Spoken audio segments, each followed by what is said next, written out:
This is a 1934 Ford truck. It's got a headlight to light the road, a steering wheel for driving, a rear view mirror for extra safety, a truck bed for storage, 4 tires, 2 door handles, and a working engine.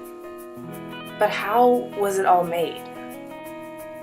152 years ago, a man named Henry Ford was born in Michigan to 2 farm workers named William Ford and Mary Liddicott.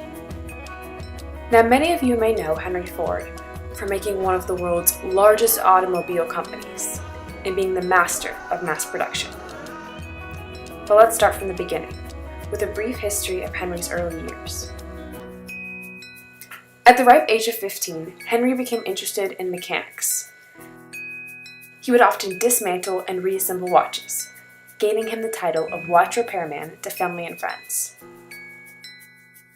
In 1876, Ford's mother died.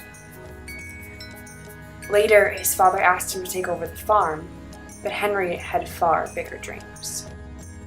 When Henry was 16, he left his friends and family, moved to Detroit, and became an apprentice machinist, finally pursuing his dreams. Henry Ford was an engineer, entrepreneur, and inventor. He was a man with strong opinions on everything: politics, world wars, and race. Henry Ford was widely criticized for his anti-Semitic views, aka the hating of Jews. However, Henry was an inventor, a great inventor. While working at Edison Illuminating Company as the chief engineer, Ford invented the quadricycle, a self-propelled vehicle. In 1896, Ford was introduced to Edison, who encouraged him to experiment with automobiles. Edison was Ford's supporter, but most importantly, his friend.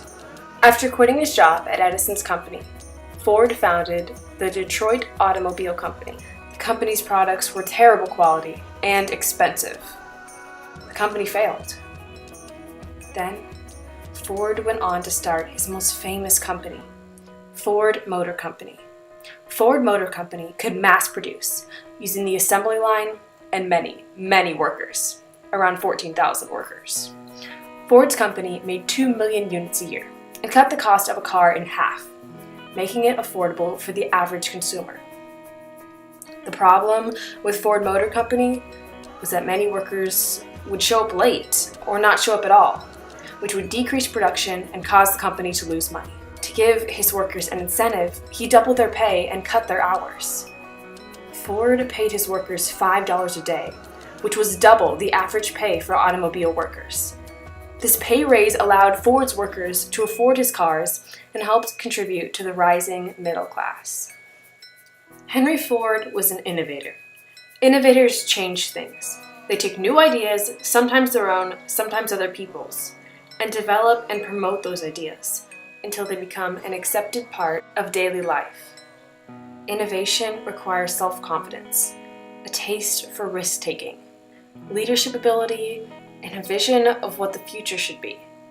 Henry had all of these traits and much more. Henry Ford changed how we manufacture. His use of assembly lines contributed to the rise of mass production. Ford allowed automobiles to be purchased by the average consumer, allowing Americans to step into the future.